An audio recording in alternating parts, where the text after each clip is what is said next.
know what that music means. Time to go back to the campaign trail now for a moment. And a new threat coming in from the big unions that may spell trouble for President Obama's 2012 campaign.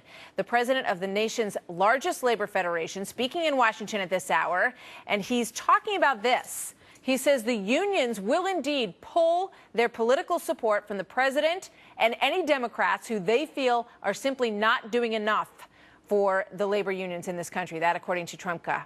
Remember, he's the man who said that he gets to speak to people at the White House pretty much on a weekly basis. Here's the quote. He says, "It doesn't matter if candidates and parties are controlling the wrecking ball or simply standing aside. The outcome is the same either way. If leaders aren't blocking the wrecking ball and advancing working families' interests, working people will not support them." Very strong words from Richard Trumka.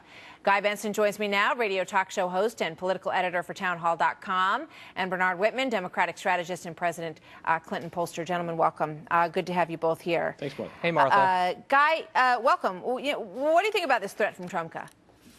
Is this not the emptiest threat you've ever heard of? I mean, if they're not happy at the union level with the support that they're getting from Democrats, where exactly is Richard Trumka and company, where are they planning to turn? Certainly not Republicans. I mean, I suppose this leads me to the point that, actually, this is a good idea. They should form their own third party, challenge Democrats across the country if they don't feel like their needs are being met for whatever reason by the Democrat Party. But, you know, there's always the threat, Bernard, of just sitting on your hands or sitting on your pocketbook, perhaps. And that is the threat that's being leveled here by Trumka, that they're not going to give the kind of support that they gave last time around. They gave, I think I have the number here, about $60 million to the midterm elections to Democratic candidates.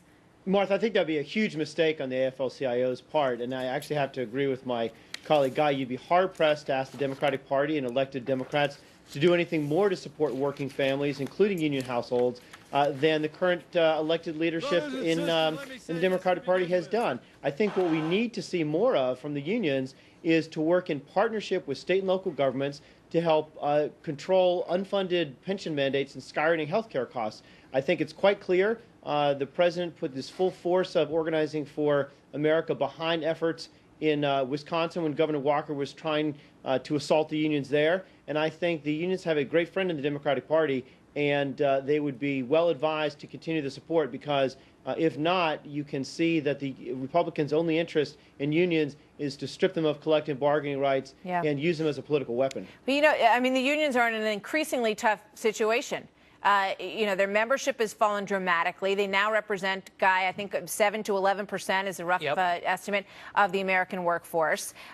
They're being confronted with all of these state government pension problems. They're going to be forcing these organizations to redo a lot of these deals.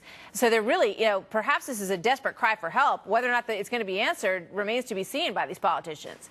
Yeah, well, I mean, Richard Trumka, I think, might see his influence waning, and that's a very scary thing for anyone. And I will take objection a little bit here with something that Bernard said. He said that Democrats have been great friends to the unions. I think a lot of us would argue that the Democrats have been co-opted by the unions. And so that's what makes this sort of carping seem really ungrateful today from a guy like Richard Trumka. I mean, what else are Democrats supposed to do? As you alluded to, Martha, Richard Trumka in the last couple months was caught on tape bragging to his supporters that he can get someone on the phone at the White House any day of the week, including weekends. Those are his words. Does he want more access than that? Does he want more last-minute recess appointments of radicals like Craig Becker to the National Labor Relations Board from the president? You know, does he want more exemptions to Obamacare? I mean, come on. It's interesting. It raises the question, Bernard, whether or not in some ways this kind of distancing doesn't help some Democratic candidates out there who will want to sort of push for some new negotiations between unions and the state pension funds that they're beholden to. Look, we've got to get real here. Fact is, the majority of Americans actually support unions. In fact, a recent Fox News poll showed that 60% of Americans believe unions are necessary to protect workers. Yeah, but Bernard, that's a different thing than the numbers that also show that they believe that these deals need to be renegotiated, that they believe that, you know, unions have enjoyed situations that are pulling down the budgets of states all across the nation. And those numbers are there, too. But I agree with that, and I think we're going to see a lot of situations like one that developed in Massachusetts a few weeks ago, where Democrats actually led the charge to restructure healthcare costs. Now, the difference is we're not trying to demonize unions. We're not using it as a political weapon. We're not trying to strip away collective bargaining rights, but we need to encourage the unions and sometimes force the unions to engage in a responsible dialogue and partnership with state and local governments over these high costs. All right, Guy Benson and Bernard Whitman, thank you very much. Great having you both here today. Thank you.